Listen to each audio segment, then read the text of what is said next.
indirimbo nziza cyane wimpa ijambo ati ntavuga byinshi nkagira umbabaza ntavuga indimi ebyiri ntabaza amateka imvu n'imvano y'izi nzika ati wimpa ijambo ntabura igisubizo kuri ejo hazaza h'igihugu cyacu atari ko kubura amahirwe ni nako kubura kwizera nirwo rupfu.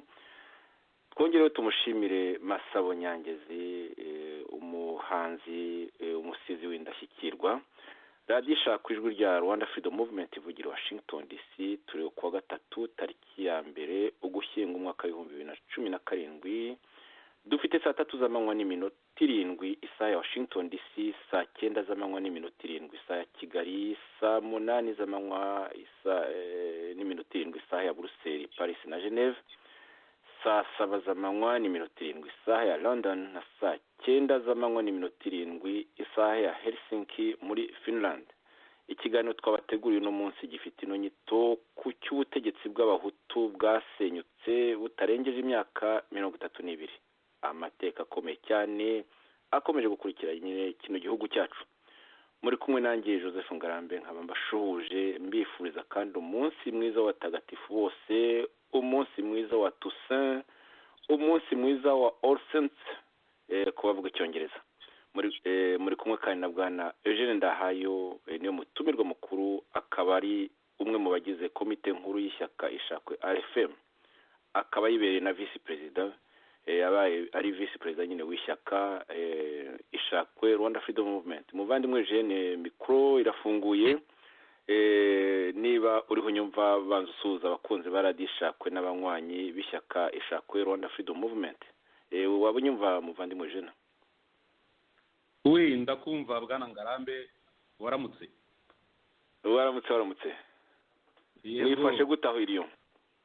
Aha niyo iriyo turusava turaho, habyutse akabeho ariko dufite habanje kuba akabeho ariko n'akazuba kari gatangiye kuza, umenya ari uko nyine ari kuri uyu munsi w'abatagatifu bose.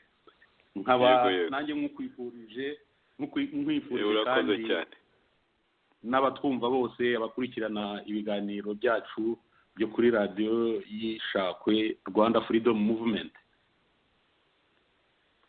Urakoze, ndagushimiye cyane kandi nawe ku bw'umwihariko rwose nkwifurije uno munsi mwiza kandi ako kazuba gakomeze, dore ko turiho tugenda tugana imbeho nk'uko mu Burayi nyine ikunze kuba ariyo yiganje kurusha izuba, kurusha ubushyuhe. Muri iyi minsi nyine niho turagenda tujya muri veri, ni bya bindi iwacu mu Rwanda bita bazimiza mu Burayi ibwota amasimbi. Yego. Ubu ngubu rero turimo kugenda tujya muri ayo masimbi, akazamara n'igihe kirekire kuko bizagenza bikagera mu kwezi kwa 4 hari ubukonje, hari n'igihe byiyongeza cyane muri kubera ihindagurika nyine ry'ibihe ku isi hose niko bimeze. Wabonye ziriya miyaga ikomeye cyane bita za uraga, ukuntu zigenda zisenya amazu muri za Etats-Unis. Urabona ukuntu nyine ibihe utakimenya igihe uko bisimburana, amapfa araza akaba menshi. Ino ukabona imisozi yahiye, ahantu hose nyine ugasanga hari ibintu bigenda bikomera, bitwereka ko ibi bidukikije bigenda bigira ingorane ku buzima bw'isi, ndetse bikaba abahanga bakomeje kubyibazaho cyane, babaza batese aho ntibyaba intandaro yo kugira ngo iby'isi birangire.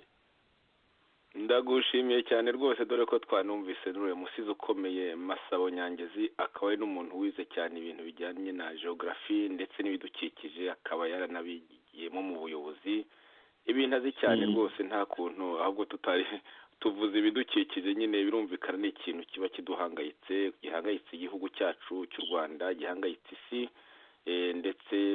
ndetse nyine nk'uwo muvandimwe nyine unaze cyane mwari muri kumwe, unaze cyane mwari kumwe muri faculty imwe, nanjye twari turi kumwe. Uwo muvandimwe aririmbye iyo ndirimbo nziza cyane muri imwe muri nyinshi cyane yagiye aririmba ku mugani nta kuntu tutari no kumuzana kuri ibyo bidukikije no ku bibazo by'u Rwanda byose.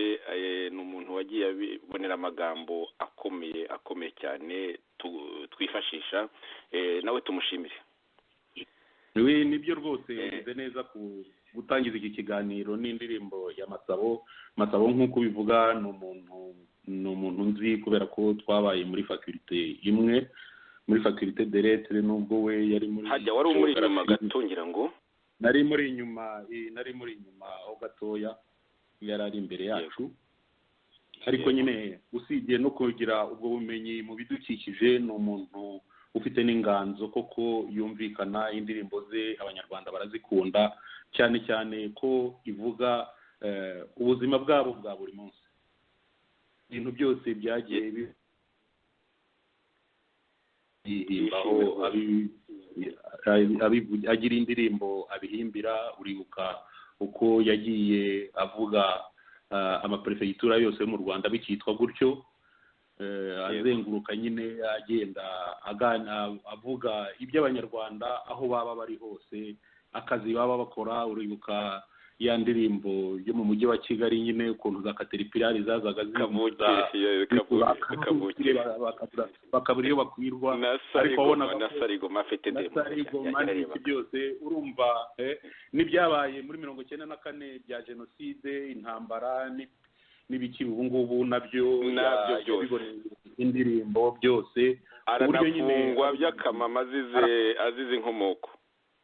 Ndabizi kubera ko yafunzwe nanjye nkiri mu Rwanda, ndetse nakurikiranye iby'ifungwa rye kubera ko umudamu we twigeze gukorana muri minisiteri y'abakozi ba leta. Ubwo rero ibye narabikurikiranaga. Urumva ko ari umuntu nzi ibye. Nkaba rero wenda niba nawe ajya twumva, mboneyeho umwanya wo kumusuhuza no kumushima mu byo akora byose.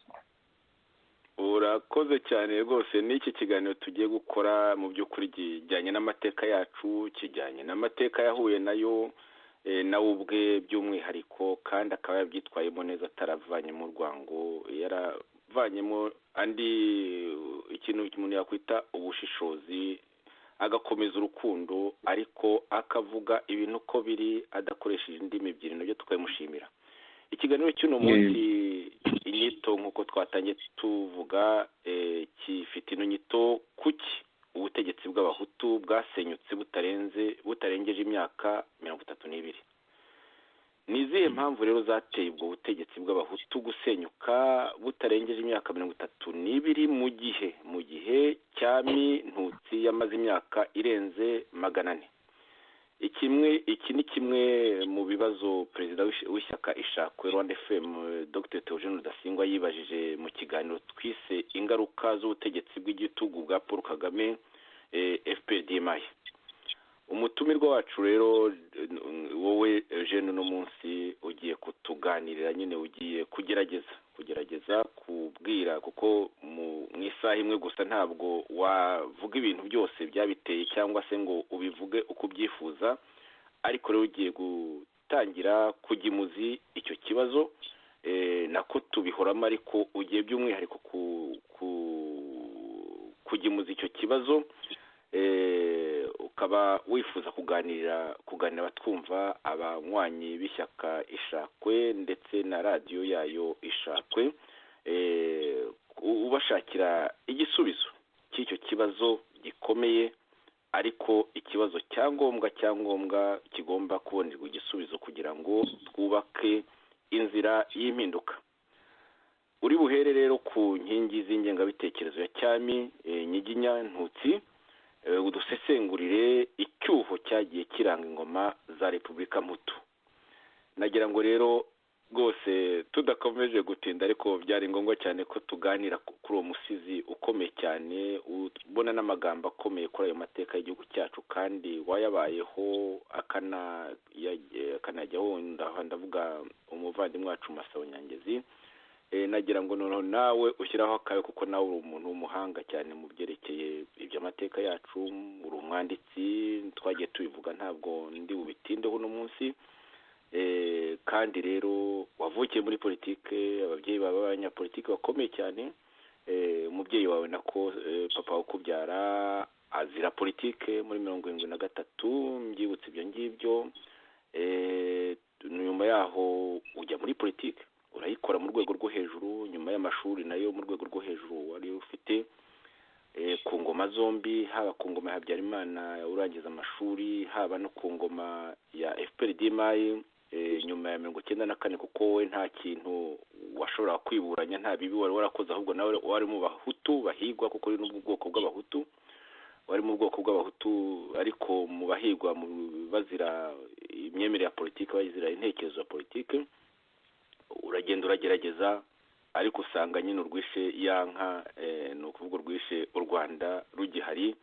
FPR-DMI ya Kagame nayo uza kubona ko udashobora gukorana nayo, ndetse ko kuguma unagerageza bishobora kukuviramo urupfu. Ugerageza kuba witaruye, ariko ukomeza politike ntiwahari igihugu cyawe, n'ubu biracyari uko, kabone n'ubwo ubuhunzi bumaze igihe kinini. Niki rero cyatumye ubutegetsi bw'abahutu busenyuka butarengeje imyaka 32 mu gihe cya Mintutsi. Nyiginya yamaze imyaka irenga 400. Ijambo ni ryawe muvandimwe Eugene. Urakoze bwarangarambe. Iki kibazo koko ni ikibazo gikomeye, tugomba gufataho akanya tukabiganiraho. Ahubwo biri n'amahire, nubwo dutegura iki kiganiro tutari twabitekereje, nuko n'uyu munsi y'itariki ya mbere z'ukwezi kwa 11 aribwo revolution yo muri 1959 yatangiye. Ubwo rero ntabwo twari twabitekereje, ariko nkibutse muri aka kanya nkaba numva koko iki kiganiro kiziye ku gihe nyacyo. Ni ngombwa kandi nubwo gikomeye, ni ngombwa ko tugishakira igisubizo tunyuze mu nzira y'ukuri twiyemeje muri urugamba rwo kubaka impinduka. Urazi ko ari byo rwose muri Rwanda Freedom Movement ishakwe duharanira. Ukuri niko dushyira imbere. Nk'uko rero wabivuze, kumenya impamvu ubutegetsi bw'abahutu bwamaze imyaka 32 gusa, birasaba kubanza kugaruka ku butegetsi bwa cyami, uko bwari buteye, kamere yabwo, ingengabitekerezo yabwo, n'ingaruka byagize ku Banyarwanda. Ubutegetsi bwa cyami nk'uko nawe ubuzi bwari bwubakiye ku mwami. Uwo mwami yaricaga agakiza, akagaba akananyaga. U Rwanda rwose ibirurimo ibyo ari byo byose byari ibye, byaba abantu, zaba inyamaswa, ibiti, inzuzi se n'imisozi. Ibyo byose byavugwaga ko ari iby'umwami, tutibagiwe n'abagore ngo bose baraba umwami. Wenda ibyo byari mu rwego rwo gutebya, ariko nanone nk'uko ubizi, ubwo bwami bwari bwubakiye ku ngengabitekerezo ishingiye ku busumbane bw'amoko. Habagaho ni za piramide mugenzi wacu Dr. Theogene Rudasingwa yagiye asobanura. Mu gihe hejuru aho ngaho nyine hari ubwami, abari hafi y'ubwo bwami nabo bari abantu baturuka mu miryango ya gitutsi ikomeye. Hasi ya bose hakaba nyine rubanda rwa giseseka rwari rugizwe ahanini n'abahutu. Muri ubwo bwami rero nk'uko nari maze kuvuga, ubutegetsi bwose bwari ubw'umwami. Uwo mwami kandi yari ameze nk'Imana. Baranabivuga ko umwami rwose ari Imana. Ibyo ngibyo ntabwo ari igitangaza. Nanone iyo usesenguye nyine wasangaga iyo ngengabitekerezo isigasiwe n'ibyo bita mu gifaransa za mite fondateri, ni ukuvuga ibitekerezo byari byarubatswe nyine bisobanura uko u Rwanda rwavutse rwa Gasabo, u Rwanda rwa Gasabo nuko rwagiye rukura. Nyine izo mite fondateri zemezaga ko umwami avuka n'imbuto. Ibyo abanyarwanda bose barabizi. Muri izo mite fondateri nanone bavugaga ko abakurambere b'imiryango ikomeye y'abatutsi ari ibimanuka. Iyo miryango ikomeye izwi cyane n'iy'abanyiginya, abega, abakono n'abaha. Hakaba n'indi miryango nayo iri hagati yakurikiragaho nk'iy'abazigaba, abatsobe n'abandi. Uko kuba ibimanuka rero ugasanga bivuga ko abo batutsi, iyo miryango ikomeye y'izo kara z'abatutsi atari abanyarwanda kimwe n'abandi. Abandi bo babitaga abasangabutaka, ni ukuvuga y'abahutu n'abatwa. Ubutegetsi rero bwa cyami kugira ngo bushinge imizi koko bwari bwaragennye n'uburyo bwo gukwirakwiza iyo ngengabitekerezo muri rubanda. Ibyo ngibyo ubisanga mu byitwa ibitekerezo, ubucurabwenge cyangwa se imigani. Aha ngaha nagira ngo nibutse akantu gato. Muribuka iyo twabaga tukiri abana baducira imigani, hari uko bayitangiraga bavuga ngo ucire umugani ntubambuze umugano, n'uzava ikantarange azasanga ubukombe bw'umugani bumanitse ku muganda w'inzu. Uruvu ruravugiriza, agaca karacuranga, nyiramusambi ikagaragira inanga. Harabaye ntihakabe, harapfuye ntihagapfe, hapfuye imbwa n'imbeba, hasigaye inka n'ingoma. Iyo furaze ya nyuma ngo hasigaye inka n'ingoma, urumva ko mu bintu by'ingengabitekerezo ari ikintu gikomeye cyane cyane nko muri ibyo byo guca imigani. Usanga ari ikintu cyeze. Ntabwo urumva rero ko buri gihe ubwami bwageraga anaho mu buzima bwa buri munsi, kubera ko iyo migani yacibwaga nimugoroba, ababyeyi bayicira abana babo. Urumva ko ideoloji ya cyami yaragendaga igacengera ikagera hose, kandi iyo migani wasangaga nyine ntabwo ari abatutsi bayicaga gusa, n'abahutu n'abatwa barayicaga. Ku gihe cy'ubwami kandi usanga inzego z'ubutegetsi kuva hasi kugera hejuru zari zubakiye kuri iyo ngengabitekerezo. Ibyo ngibyo nyine ni ibintu nabyo bizwi cyane n'abanyarwanda, ntago nabitindaho. Nanone hari n'abiru babikaga amabanga y'ingoma, bakagena n'ugomba kuba umwami n'icyo uwo mwami ategerejweho. Niyo mpamvu habaga za sikere nyine, uko abami bagendaga bakurikirana.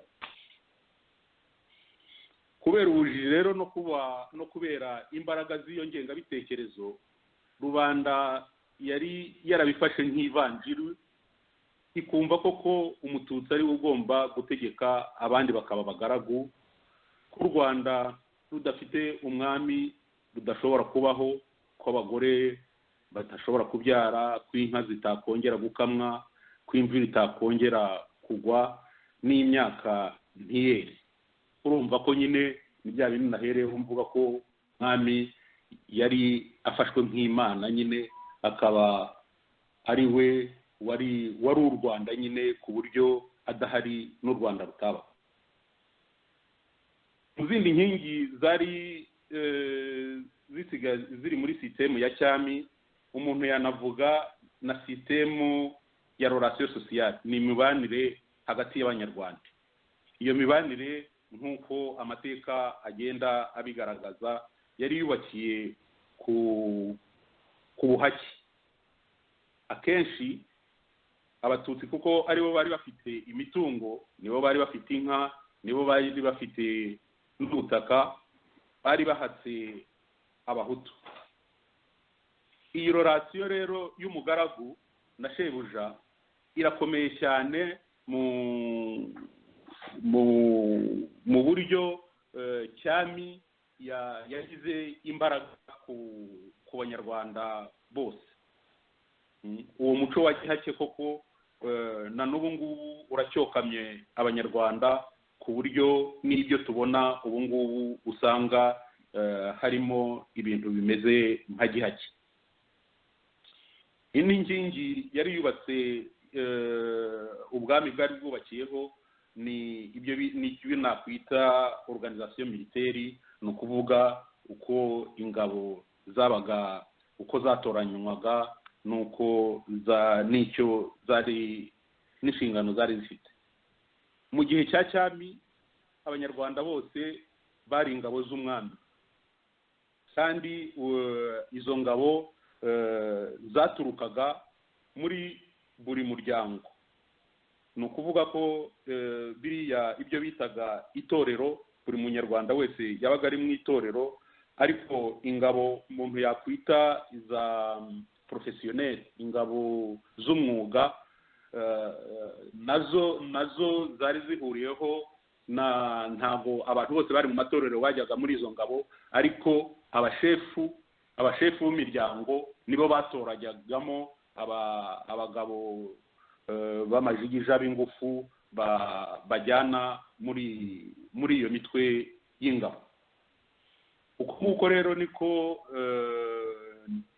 byagiye bibaho. Na gikoroni aho iziye ntacyo yahinduyeho, haba ku ngenga y'ibitekerezo, ahubwo nayo yubakiye ubuyobozi bwayo, ndavuga gikoroni, kuri iyo ngengabitekerezo, ndetse inashimangira ko abatutsi bavukiye gutegeka, ko ndetse atari abirabura ahubwo baba bafitanye isano n'abazungu.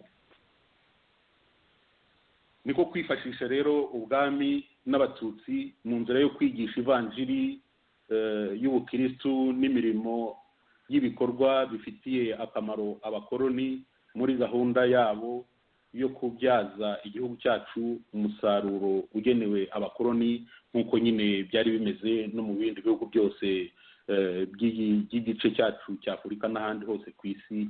Abakoroni bari barigaruriye ibyo bihugu. Muri make rero umuntu yavuga ko icyatumye ubwami bumara imyaka irenga 400 ari iyo ideoloji yubakiye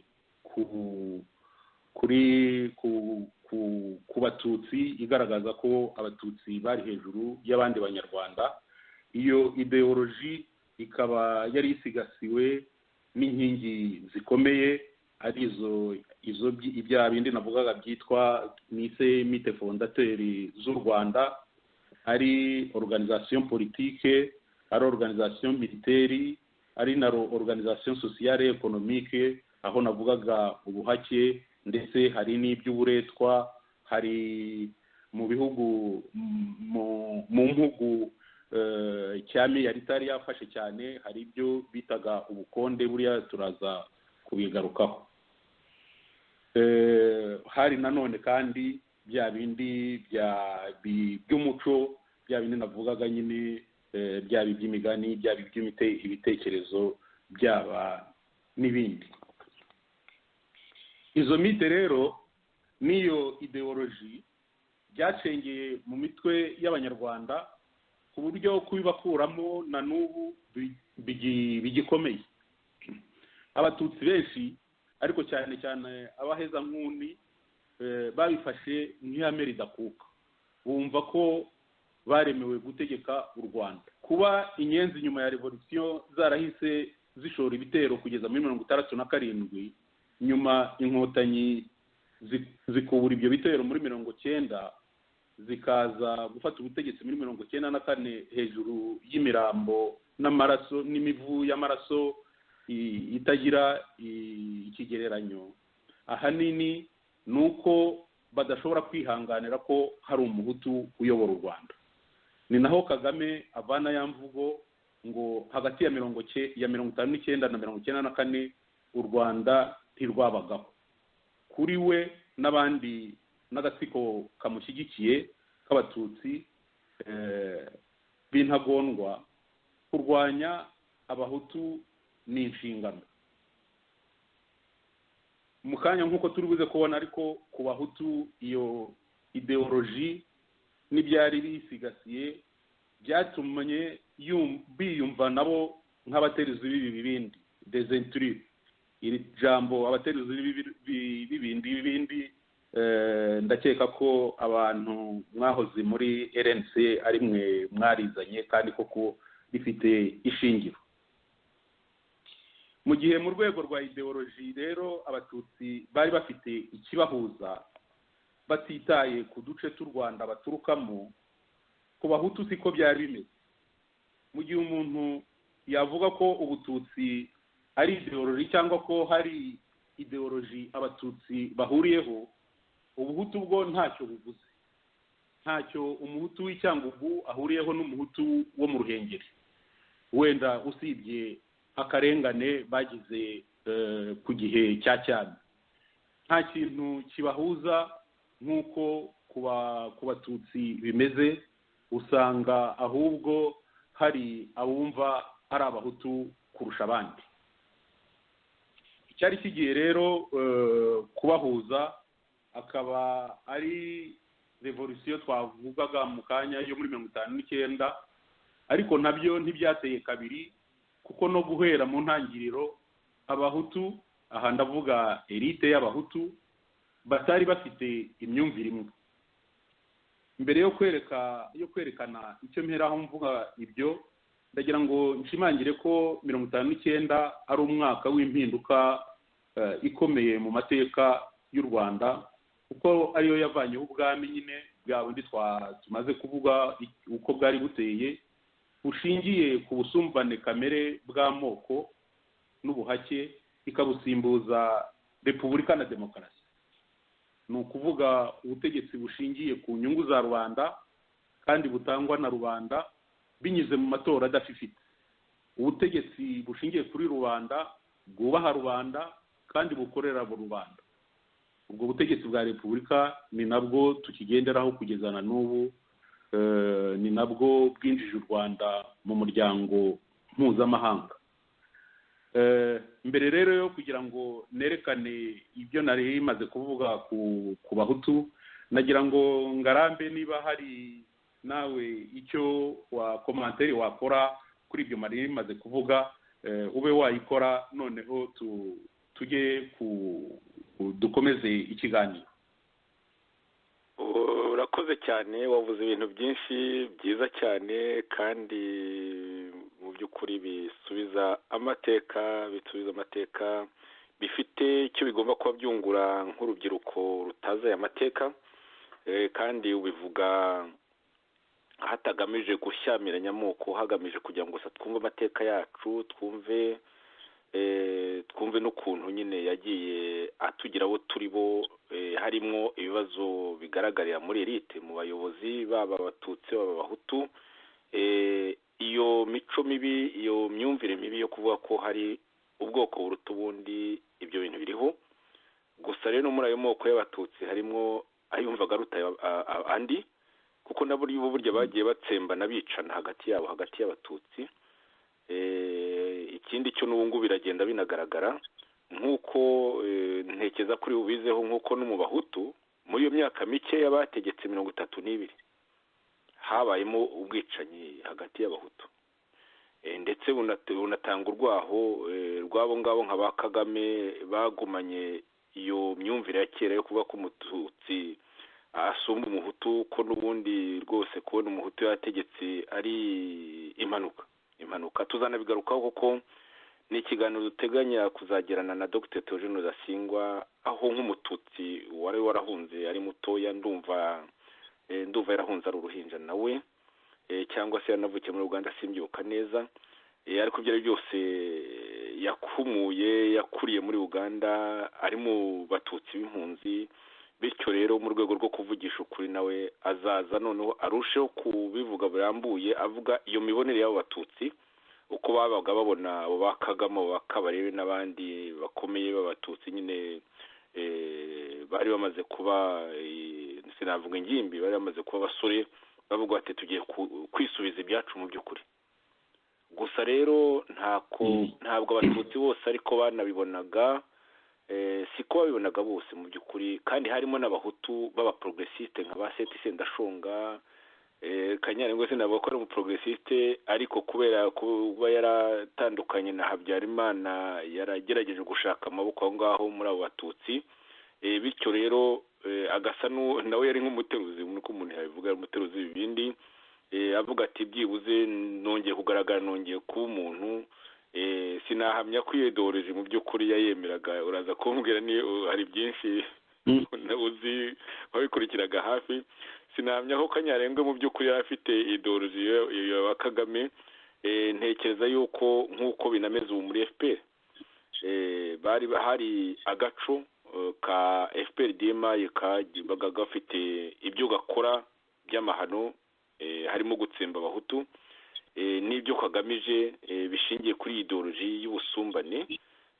Babeshaga abahutu cyane cyane ko nk'umuhutu nka Sendashonga ari umuntu utavugirwamo kandi w'umuprogressiste w'umudemokrate, nawe akabishwa, kabone n'ubwo ari umuhanga ntabashe no kubibona, bityo bagakomeza kuvuga ko FPR ari abantu bagamije koko kugira u Rwanda rushingiye kuri demokarasi, ndetse baza natwe kutugira influence abo ngabo, cyane cyane Sendashonga. Si Kanyarengwe yitugezeho n'abantu nka ba Sendashonga, si Kanyarengwe n'izindi batugize influence mbere nk'abantu bashakaga impinduka, n'abantu nka ba Sendashonga, ariko harimo n'abandi nabo bagiye basubira inyuma, nabo batari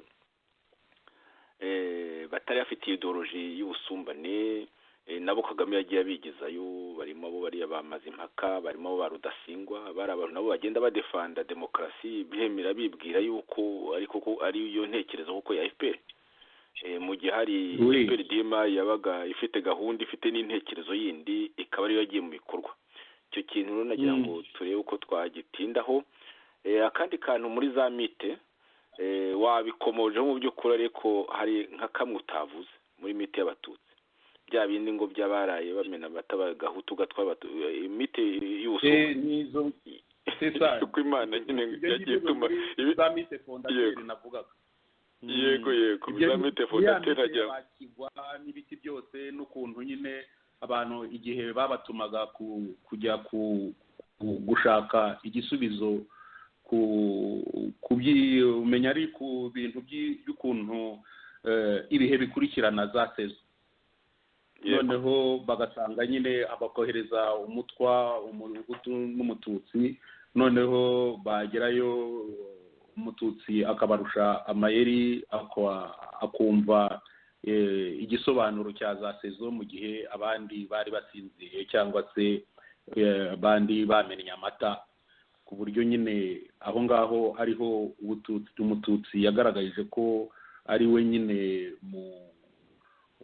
afite ubwenge buhambaye kurusha abandi bana baba abahutu n'abatutsi. Noneho akaba ariho rero hava ko abatutsi bari hejuru y'ubundi bwoko. Ngarutse ku byo wavugaga rero ku byerekeye ibyo ngibyo bya ba Sendashonga, ngewe ibyo nibanzeho ni ibyerekeye ingoma ya cyami uko yari iteye, n'ingengabitekerezo yubakiyeho na sisitemu yakoreshaga kugira ngo igire nyine itume cyami iganza. Ibyo biriya byaje nyuma nyine bwo mu gihe repubulika imaze kuzana demokarasi, urumva ko nyine byazanywe na revolution, urumva ko nyine imitekerereze mu banyarwanda nabwo yahindutse, byaba ku bahutu byaba no ku batutsi. Abataragize icyo bahinduraho na bariya b'inyenzi nyine, hanyuma n'abatutsi b'intagondwa bakomeje uwo murongo wo kumva ko aribo bari hejuru, aribo bazi ubwenge, ko wa mugani bavukiye gutegeka abandi bakaba abagaragu babo cyangwa se abo bimwita ubu ngubu abateruzi b'ibibindi. Ubwo nyine niyo mpamvu tugomba kugira kudistenga gutandukanya izo periyode zombi. Periyode ngewe navuze ni periyode yo mu gihe cya cyami. Iyo cyami nyine bavuga ko yamaze imyaka 400, ariko nyine nayo yageze aho irarangira muri 1959. ubwo nyine ni ukuvuga ko nabwo hari impamvu yatumye irangira, ni ukuvuga hari ubukoroni, hari amakimbirane hagati y'imiryango nk'ibyo ku Rucunshu, hagati y'Abanyiginya n'Abega. Nabyo ni ibintu byateje icyuho gikomeye ku ngoma ya cyami, bishyamiranya izo kara zombi, kugeza no kuri uyu munota bikaba bifite ingaruka ku butegetsi biriho ubu ngubu bwa FPR. Ibyo bakora, wabonye ko Kagame umwami Kigeli yarinze atarasubira mu gihugu. Wabonye ko n'uburyo byagenze amaze kwitaba Imana. Urabona ukuntu buri gihe muri ibi ngibi by'intuza byo kugenda FPR ihubangana, nabyo akenshi bigenda bisa n'ibigarura bishingiye kuri iyo miryango ikomeye y'abatutsi baba. Niyo mpamvu nyine tugomba kubitandukanya ibyo byose. Nuko byari bimeze cyane, iyo icyo yabishoboje nuko yashoboye kugira mu miryango ikomeye y'abatutsi, yari yarashoboye kubagabanya imyanya nk'uko we ubu ngubu muri iki gihe babyita.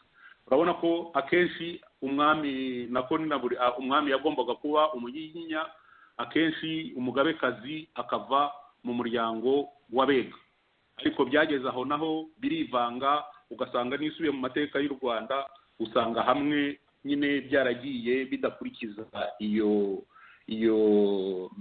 gabana ry'ubutegetsi, ku buryo byabayemo nyine bigeza hariya ku Rucunshu, aho Abega basa n'abafashe ubutegetsi bwose, noneho nabo bagaheza Abanyiginya.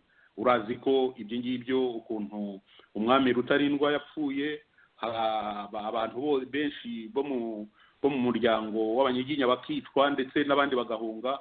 Ibyo byose ni ku ngoma y'Abatutsi, ni ku ngoma ya cyami. Ibyo ngibyo byose rero nabyo byagize ingaruka ku iyo senyuka ya cyami. Tutibagiwe nuko n'abariya abapadiri bari bazanye n'abakoroni inyigisho bigishije. Urazi ko bamaze kugera mu Rwanda nyine, na nyuma bakagenda bajya za paruwasi hirya no hino. Abazitabiriye mbere bari Abahutu, kubera ko Abahutu ntibagiraga amashuri bajyamo, kubera ko andi mashuri yabaga ari amashuri y'abana b'abashefu, bagombaga nyine gukomeza kuba abakozi b'ingoma ya cyami. Icyo gihe rero ayo mashuri izo za seminari nizo zakanguye Abahutu, bamenya uko batangira kumenya nyine biga za revolution z'Ubufaransa, biga iby'Uburusi, biga ibyo ku isi yose, bamenya ko demokarasi ibaho. Ni nabyo nyine byazanye iriya nkundura y'amashyaka yageze kuri revolution, noneho akazana n'ubwigenge n'iyo na repubulika na demokarasi. Hanyuma rwose ugize neza kugira ngo dusubire inyuma cyane, aho twari nyine tuvuye ingoma ya cyami uko yavuye kavanwaho na revolution, wanabivuze neza. Noneho rero mu by'ukuri ingingo nyamukuru, suje nyamukuru, ni ukuvuga ubutegetsi bw'Abahutu bwamaze imyaka 32. bwavukiye muri iyo revolution yaturutse kuri ibyo byose umaze kuvuga. Ubutegetsi buraje, haje repubulika ya mbere, iza gukorwaho n'iya kabiri mu buryo nabwo buze. Ntabwo byose turi buvuge muri kino kiganiro, tuzahita tugaruka kuri kimwe ku kindi, ariko nagira ngo igihe kitaducika tutavuze kuri izo repubulika zombi ebyiri z'abahutu zamaze gusa imyaka 32, kandi rero nazo zarifuza kujya kure birenze iyo myaka 32. Birumvikana ibijya gusingira byibuze iyo myaka 432 n'imyaka 400 ntaho bihuriye. Ijambo ni ntaho bihuriye. Urakoze. Noneho nyine reka tugaruke ku byo narakomojeho mvuga ko elite y'abahutu yakoze revolution itari ifite imyumvire imwe kuri repubulika. Mu bice bita abanyenduga niho cyami n'ubuhake n'uburetwa byari bifite ubukana, kuko ingoma ya cyami yari ihamaze imyaka myinshi. Aho bita mu Rukiga, ingoma ya cyami yahageze itinze, ndetse hamwe ugasanga ni abakoroni nibo bafashije cyami kugera ku kwigarurira uturere tumwe na tumwe two mu Rukiga. Ndetse ahubwo n'igitangaje nyine cyerekana iyo myumvire itandukanye kuri repubulika, aho ngaho mu majyaruguru wahasangaga abo bita abakonde, bari bameze nk'uko abatutsi bari bameze mu Nduga, kuko abo bakonde aribo bari bafite amasambu, ndetse ahubwo banafite abagererwa. Iyi sisitemu y'ubukonde mu Rukiga rero yari imeze nk'uko ubuhake bwari bumeze ku bahutu mu Nduga. Revolution imaze kuba, kandi iyo revolution mu byo yashyiraga imbere harimo n'igabana ry'amasambu, abakonde baburijemo iryo gabana kuko bumvaga bitabareba, nk'aho gihake barwanyije yari iya gitutsi gusa. Kuba umuhutu ahatse undi muhutu byo bikaba ntacyo bitwaye. Urumva aho ngaho ko ari ipfundo rikomeye cyane. Ibi rero byagize ingaruka ikomeye ku butegetsi bwa Kayibanda, Première République. Na ideoloji Kayibanda yari yaragerageje kubakiraho Parmehutu, ariyo ya umuntu yakwita christianisme sociale, cyangwa se demokarasi sociale ishingiye ku bitekerezo bya gikirisitu. Yifuzaga ko yaba umurongo wa MDR Parmehutu, ntiyashoboye kuwushyira mu buryo nk'uko yabyifuzaga, kuko abakonde n'abandi bahutu batari abo mu majyaruguru gusa barwanyije uwo murongo, bigeze aho bigaragariye ko badashobora kubangikana mu ishyaka rimwe. Nibwo haje ikiswe guta umurongo muri 68. Mbere yaho kuva muri 65 Kayibanda nta mukonde yongeye guhamagara muri guverinoma. Mu nyumve neza hano, ariko iyo mvuze ko Kayibanda nta mukonde yongeye guhamagara muri guverinoma, ntibivuga ko nta muntu wo mu majyaruguru wongeye kuba minisitiri cyangwa se ngo ashingwe indi mirimo. Urugero nabani nka Sebatware wari minisitiri wa interieur kugeza kuri coup d'etat. Habyarimana ubwe yari minadefu, minisitiri w'ingabo, no mu zindi za institution harimo benshi mu myanya ikomeye. Seminega Fulgence yari perezida wa Cour Supreme, bagaragaza Tadeyo yari perezida wa Assemblée Nationale, Birara yari guverineri wa banki, Kanyarengwe yari chef wa Sirote n'abandi. Urumva ko iyo ngiyo ari imyanya ahubwo ikomeye ku butegetsi bw'igihugu. Bihariye n'igisirikare kwa gatatu. Bihariye n'igisirikare. Ubwo ngubwo nyine n'igisirikare nacyo niko byari bimeze, kubera ko ubwo wenda daza ku icyo gisirikare cyari gikozwe mbere na mbere n'intuza n'abantu bo mu Rukiga. Urabizi ko icyo gihe kuri Repubulika ya mbere kubera ko yari mu bitero by'inyenzi bavugaga ko abahutu bo mu majyaruguru ari abahutu batavanze, ko aribo bahutu nyine umuntu yakwizera bashobora guhashya inyenzi, ko haza no kuza ibintu byavugaga ngo nibo bafite ingufu, nibo bashobora kugira nyine guhangana bya gisirikare n'abo bategetsi n'izo nyenzi. Ugasanga rero ibyo bintu nabyo byari ubutegetsi nyine koko buhamye bwari muri abo ngabo bo mu majyaruguru. Ikindi kigaragara ko ubuhutu atari ideoloji ihuza abahutu nyine ni ibyabaye muri 1973.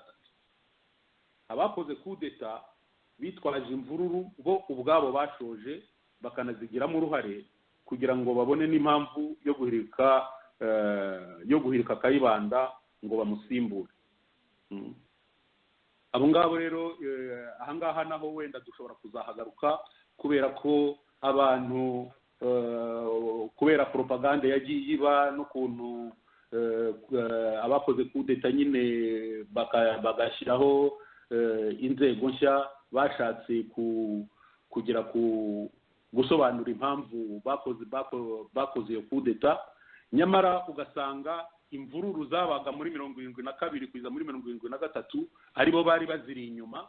Abo ngabo nyine navuze bari bakomeye mu gisoda, abari bakomeye muri za sirote, n'abandi n'uwo mu minisitiri wari uwa interiyeri. Ugasanga nyine abo bantu nibo bari inyuma y'izo mvururu, ariko bigira nyoni nyinshi, byose babishyira kuri Kayibanda kandi aribo nyirabayazana.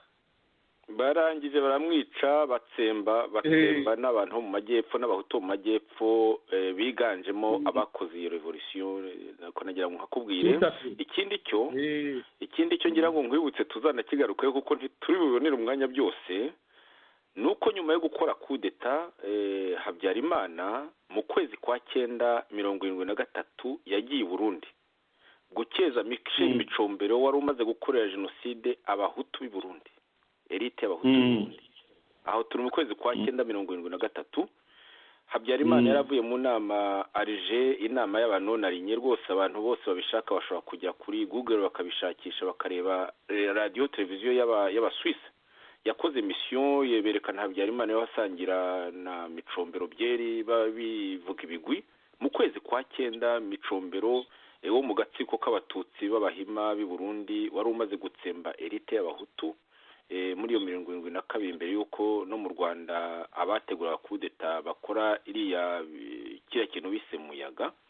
Urumva rero Habyarimana amaze gukora iyo kudeta ariho aratikiza abahutu biganjemo wakoze revolution, agiye gukeza umututsi wo mu gatsiko k'abahima b'i Bururi maze abahutu.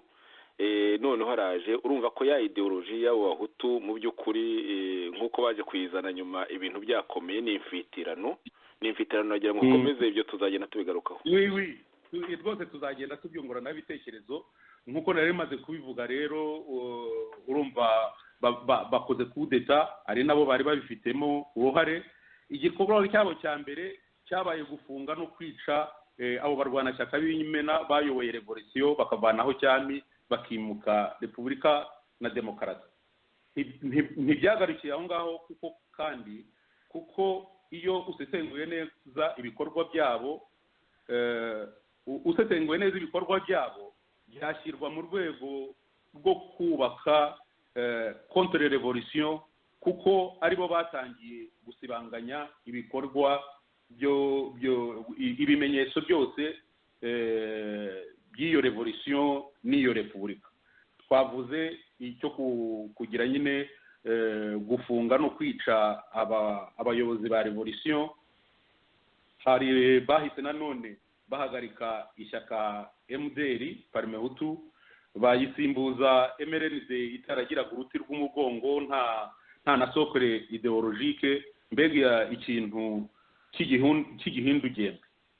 Habyarimana aho guhagarika MDR Parimehutu wenda yari kwivugurura akanavanaho iriya nyito ya Parimehutu hagasigara gusa iriya nyito ya MDR, nk'uko na Kayibanda ubwe yari yarabigerageje inshuro ebyiri, ariko abo bakoranaga nabo bari bafatanyije mu kuyobora ishyaka bakaba batari baratumye abigeraho.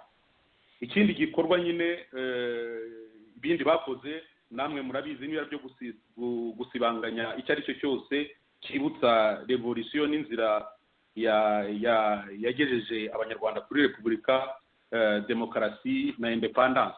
Ahangaha navuga nk'iriya minsi mikuru, iminsi mikuru yo ku itariki 26 z'ukwa 10 ibyo bitaga umunsi mukuru wa guverinoma, ibya 24 z'ukwa 10 umunsi mukuru wa justice,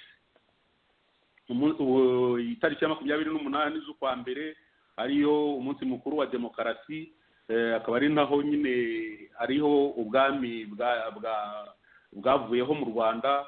Itariki ya 25 z'ukwa 9 umunsi wa kamarampaka, noneho n'umunsi wa independence ku itariki ya mbere. Ibyo byose bakabisimbuza iminsi mikuru yabo, nk'uko uriya munsi mukuru wa guverinoma wahise usimbuzwa umunsi w'ingabo ku itariki ya 26 z'ukwa 10. Iriya minsi yindi ikavaho, ndetse na independence ntikomeze kwizihizwa ku itariki ya mbere, ahubwo bagashyiraho ku itariki ya 5 Nyakanga umunsi Habyarimana yakoragaho kudeta. Kuri nge rero ndumva koko nta shiti ko icyo aba de contre revolutionnaire bashakaga, umuntu uzi ko mu gihe cya za 60 inyenzi zari muri contre revolution. Icyo gihe rero ntabwo zashoboye kubigeraho, ariko rero bishimiye biriya bikorwa bya Habyarimana na MRND kuko byasibanganyije ibyari byaravanyeho cyami bikazana repubulika na demokarasi. Binaharura umuhanda cyane w'inyenzi za kabiri nyine zaje muri 19. Aha rero sinatinya kuvuga ko contre revolution yatangijwe n'inyenzi, yaharuriwe umuhanda n'abakoze kudeta, ikaba yarujwe na FPR. MRND Habyarimana icyo bakoze ni ugusiba mu mitwe ya rubanda rugufi rugizwe ahanini n'abahutu, icyatumye bagenda bemye, agakora ibintu bihuje neza n'ibyo inyenzi ziba zarakoze iyo zitsinda muri za 60. Inkotanyi ubu ngubu akaba arizo zirimo kubishyira mu bikorwa. Iyo rero abahutu iyo abahutu baza kugira ikibahuza mu rwego rwa ideology, bari gukomera ku mahame ya repubulika na demokarasi, ubuhake n'ubukonde bigasezererwa hamwe, amakimbirane hagati y'uturere akabura icyuho, ibyiza by'igihugu bigasangirwa aho kwikubirwa, irondakoko ntirihabwe intebe, ahubwo abana bose b'u Rwanda bakagira amahirwe angana mu mashuri, mu kazi n'ahandi, bakareshya imbere y'amategeko, buri wese akabona icyo uburenganzira bwe bumuteganyiriza nk'umunyarwanda. Impamvu yindi umuntu ashobora kuvuga twihuta cyane kubera ko igihe kigiye, ni impamvu ya contexte internationali yariho mu icyo gihe kuri izo repubulika bita mputu. Muri za 60 kugera muri 89, aho urukuta rw'i Berlin rwagwaga, hari mu gihe cya guerre froide. Ni ukuvuga ko hari ibice ku isi byari bihanganye, ibyo l'Ouest na Est, abo bitaga abakomuniste n'abakapitaliste. Muribuka ko kuba Kayibanda na Nyerere baragerageje gushyira hamwe kugira ngo barebe uko bubaka akarere turimo, biri mu byakoze kuri Kayibanda. Muribuka nanone uburyo yari yaranze guha abanyamerika Ubugesera ngo bubake ikibuga cy'indege, nabyo nyine bikamuteza nyine bariya abanyamerika. ubu ngubu ikibuga barakibonye, Kagame yarakibahaye. Urazi ko nanone atarekaga ngo ababirigi ngo bakore ibyo bishakira mu gihugu ibyo bashaka byose, ndetse akaba yari yaratangiye no kugira umubano n'ibindi bihugu, ndavuga nk'Ubusuwisi, Canada, Ubufaransa n'ibindi bihugu. Ugasanga nyine ababirigi nabo ibyo ngibyo barabimujijije. Naho muri 90 na mbere yaho ku gihe cya Habyarimana, uyu ntiyashoboye gusoma neza nawe ibihe. Uribuka ko ukuntu yitwaye mu ntambara y'u Bugande, urazi ko impunzi zari zimaze gutaha intambara y'u Bugande itangiye, Obote azirukanye, noneho Habyarimana akazisubiza i Bugande, bityo bigatuma zose ziyoboka Museveni, nyuma akaza kuzifasha gutera muri 90 nyine, noneho zikagera ku butegetsi muri 94. Habyarimana rero kubera kudasoma neza ibihe, we yafashije Museveni kubera inyungu we yari yifitiyemo. Ugasanga nyine aracuruza intwaro n'izo abashyigikiye Museveni bashaka kumuha zikanyura mu Rwanda, noneho Habyarimana akazimushyikiriza. Murazi ko nyine hari n'ubwo nyine harimo n'izindi nyungu, haba mu izo ntwaro cyangwa se mu by'ubukungu, kuko amakawa yose y'Ubugande, kandi icyo gihe ikawa y'Ubugande Ubugande bwari bufite amakawa menshi, yose nyine abantu ba Habyarimana barayaguraga akanyura mu Rwanda, noneho bakabyungukiramo n'ibindi. Urumva rero ko n'ikindi cyerekana ko atashoboye gusoma neza ibihe kiriya gihe, usibye ibyo byo gushyigikira intambara ya Museveni, nta nubwo yumvise ko politiki y'abampatsi bihugu, ukuntu Kongo yabateraga amererwe na n'ubu kandi ikaba ikibatera amererwe, kuko baba bashaka kuyizahura, bashaka kugira u Rwanda ikiraro kijya muri izo Kongo. Nanone uko ntabwo yabashije gusoma ibihe by'ukuntu ibyo abanyamerika bari barise ngo nouvelle generation ngo y'aba chef d'etat, uhereye kuri ba Museveni bariya bose n'abariya muri za Ethiopia n'abandi, ukuntu abantu bari abamarxiste. Noneho ubwo icyo gihe bariya ba Clinton baje bagashaka kubagira abantu b'intangarugero muri Afurika, aribo bashaka nyine ko politiki yabo y'abampatsi bihugu. Urumva rero ko ibyo byose ari ibintu byatumye ubwo butegetsi nyine twavuga ko ari ubw'abahutu butamara imyaka 100 nk'iyo cyami yari imaze. Nk'uko nari nabivuze rero, mu gihe cyami yari yarubatse sisitemu isigasiwe na ideoloji yayo, za repubulika mputo zo zaranzwe nyine n'icyuho gikomeye. Ibya ideoloji nabivuze. Ku byerekeye organisation sociale, aho kugendera ku nyungu rusange nk'uko bigenda muri repubulika, ahubwo habaye ivangura mu bana b'u Rwanda, bigera n'aho abatutsi bagenerwa uruhare rungana n'umubare wabo, ibisigaye bikaba iby'abahutu, ariko nabwo bigaharirwa abahutu bavuga ko barusha abandi ubuhutu. Ni ukuvuga bariya bo bari bashyigikiye Habyarimana. Nanone twari twabikomejeho ikibazo cy'ingabo, aho kuba ingabo inarume nationale zihuriho n'abanyarwanda bose kandi zifite inshingano yo kurengera abanyarwanda n'ubusugire bw'igihugu, zahindutse umwihariko w'abahutu ngo batavanze, bityo zihinduka ingabo z'agatsiko z'abari ku isonga ryazo. Ni nayo mpamvu nyine nk'uko twabivuze na ziriya za kudeta zashobotse, noneho n'ibyo ngibyo bavugaga bya revolisiyo yari yarazanye nyine yari yatumye n'abahutu bazamura umutwe bavuye muri cyami bakabura amajyo, ugasanga nyine za kudeta zikaba, noneho ahubwo aho kugira ngo babe haba ubumwe ugasanga hari ibyo ngibyo byo kugira kubatanya bishingiye k'utwo turere n'ibindi byose byo kwikubira. Nanone ikindi umuntu yavuga nyine kuri izo repubulika mputu ni uko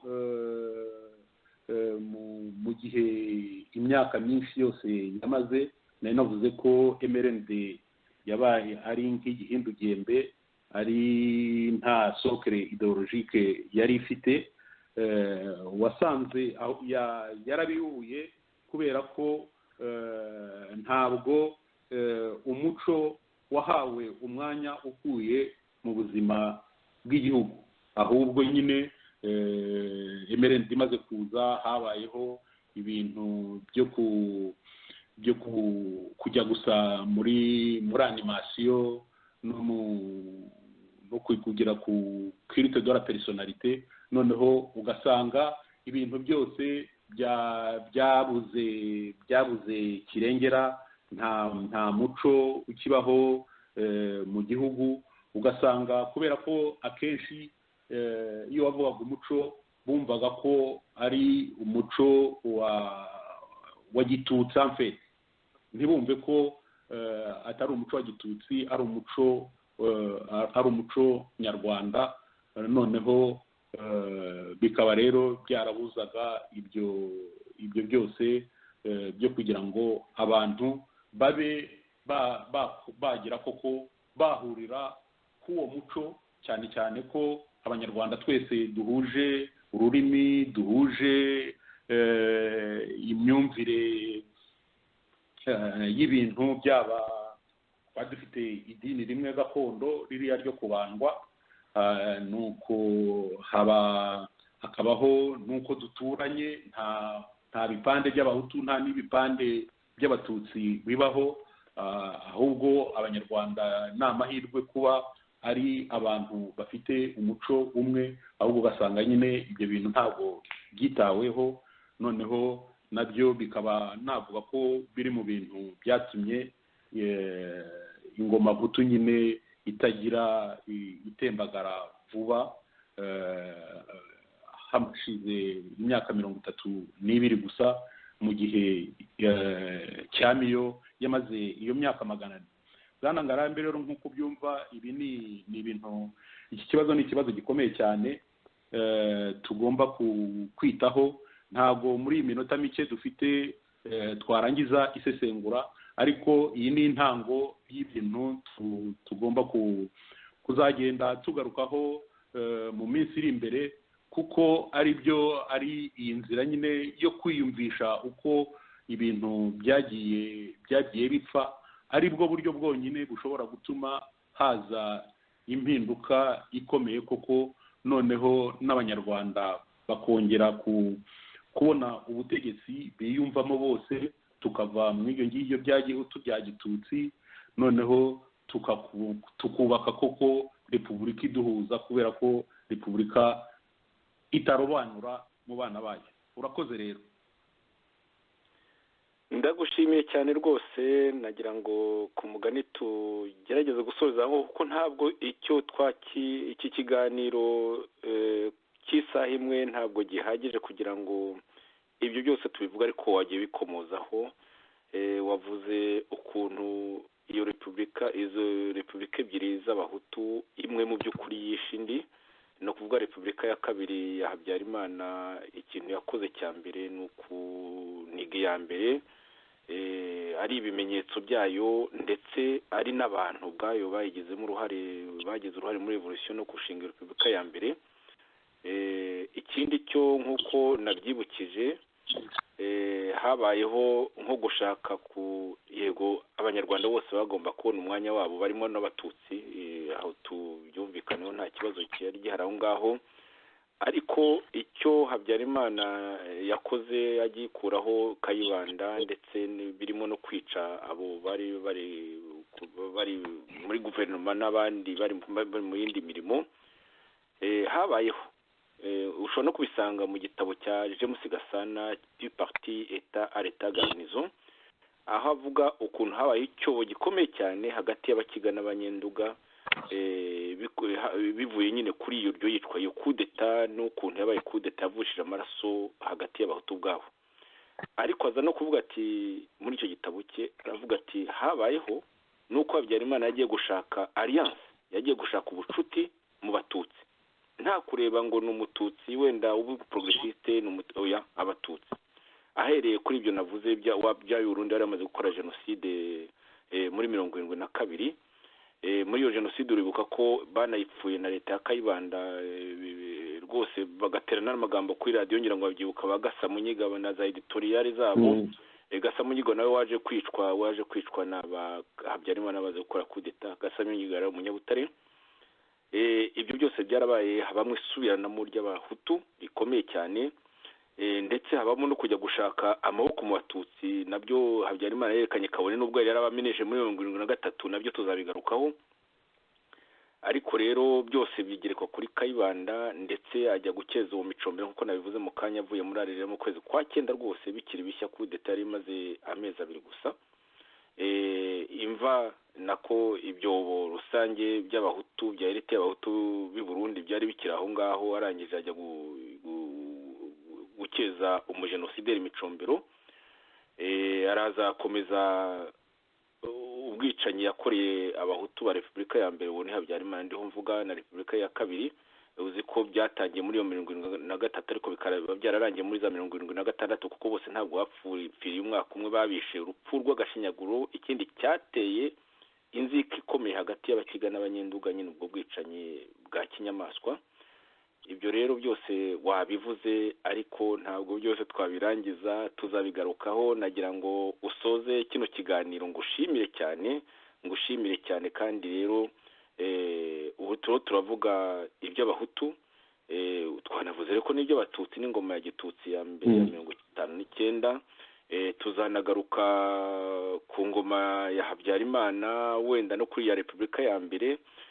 Tunagaruke no kuri contre revolution ya kabiri. Hari contre revolution y'Inyenzi yatsinzwe, ariko hari na contre revolution ya kabiri y'Inyenzi nazo mu by'ukuri ziri ku butegetsi zirimo Kagame. Hanyuma bakaba barafashijwe nk'uko wanabivuze bikomeye cyane n'iyo ngoma ya Repubulika ya kabiri, iyo yavuga ko umwanzi mu by'ukuri ari Umunyenduga. Aho siwo twe twenyine tubivuga, ushobora no kwitasanga mu gitabo cya James Gasana, utari Umunyenduga, wari n'umuemerende. Ariko nshimira rwose ukuntu nawe akora analize ku mateka y'u Rwanda adashyizemo amarangamutima. Nagira ngo rusoze muvandimwe Eugene. Urakoze Bwana Ngarambe. Mu gusoza nagira ngo nibutse nyine abakurikiye ikiganiro ko icyo tugamije atari ukuzura akaboze, ko ahubwo ari ukugira ngo dusobanukirwe n'amateka yacu, twumve aho twagiye tugira intege nke nk'Abanyarwanda, twumve ko aho ibintu bigeze, uko abantu bishwe kuva kuri izo ngoma zose, kuva naho guhera muri 1994 kugeza ubu byo bikaba agahebuzo, aho hamaze kuba jenoside ebyiri, imwe yo muri 1994 yibasiye Abatutsi, n'indi yakurikiye ubwo FPR yageraga ku butegetsi ikibasira Abahutu, ikaba itarababariye, ndetse no mu gihe mu ntambara aho yanyuraga hose ishaka mu nzira yo gufata ubutegetsi. Ibyo byose ni ibintu Abanyarwanda tugomba gutekerezaho ku buryo bukomeye niba tuvuga ko dushaka impinduka.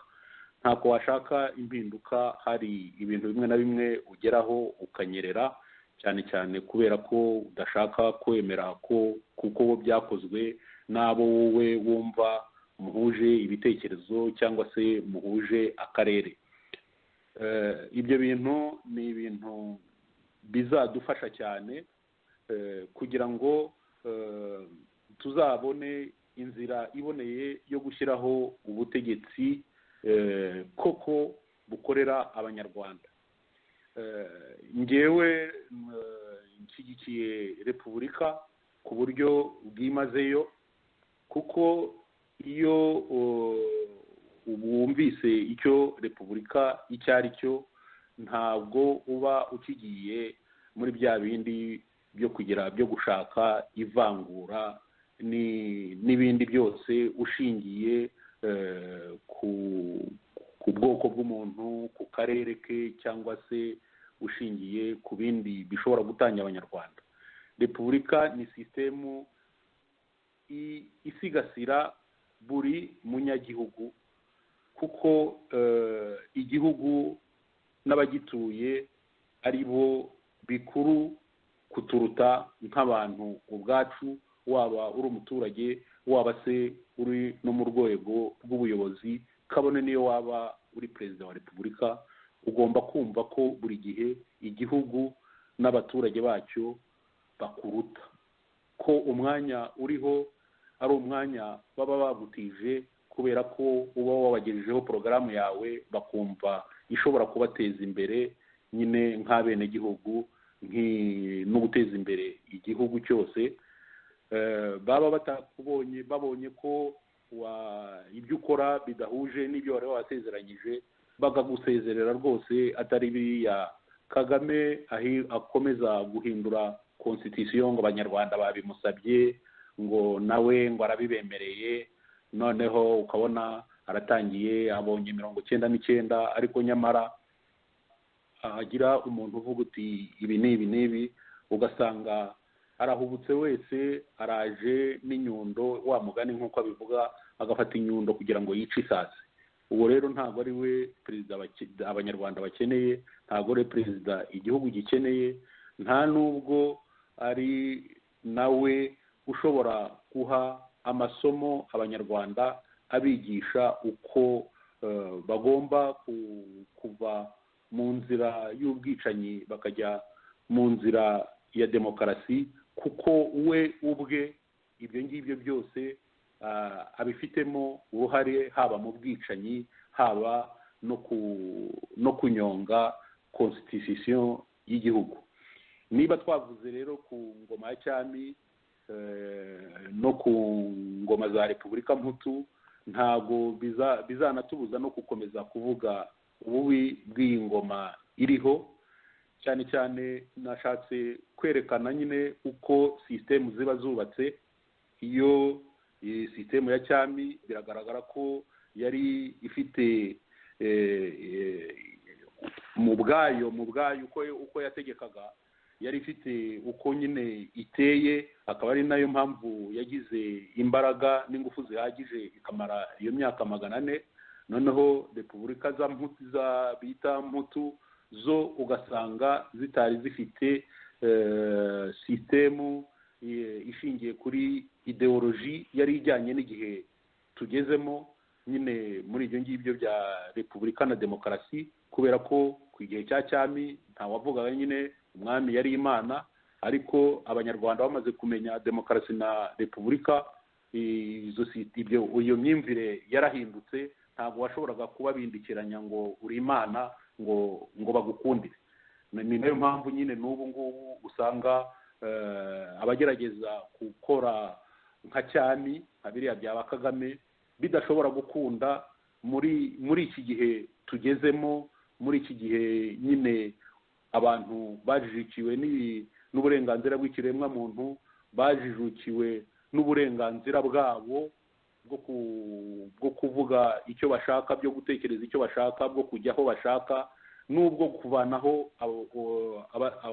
ubuyobozi cyangwa se abategetsi bariho.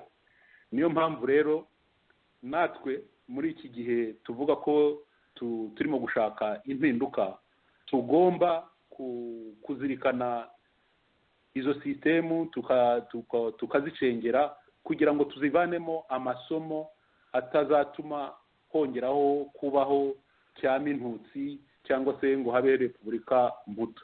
Ngewe mvuga ko repubulika itagira ubwoko, repubulika itagira akarere. Iyo zitangiye kugira ubwoko n'akarere ntabwo ziba zikiri repubulika. Tukaba rero tudashaka repubulika ntutsi, ntidushake repubulika mputu, tukaba dushaka repubulika y'abanyarwanda. Urakoze. Ndagushimiye cyane muvandimwe Eugene kuba umaze kudusesengurira izo mpamvu z'ingenzi zateye ubutegetsi bw'abahutu gusenyuka butarengeje imyaka 32 mu gihe cyami iyo yamaze imyaka irenze 400. Ukaba kandi wanahumurije abanyarwanda ko abakontre revolutionnaire ba Kagame FPRDMI nabo iminsi yabo ibaze, kuko abanyarwanda ntabwo bazakomeza kwemera gusubizwa inyuma mu mateka no mu mibereho. Nagira ngo rwose mu izina ry'abanywanyi ba radiyo Ishakwe ngushimire kandi iki kiganiro tuzakigarukaho, ndetse hagati aho ngaho nzanatumira perezida w'Ishakwe RFM ariwe Dr Theogene Rudasingwa, nawe adusesengurire akoresheje ijisho ry'umuntu w'umututsi wari hanze kandi wari muri iyo sisiteme, kabone n'ubwo atarafatanyije nayo ubwo bubisha bwo gushaka kuza kugarura ivangura bw'amoko.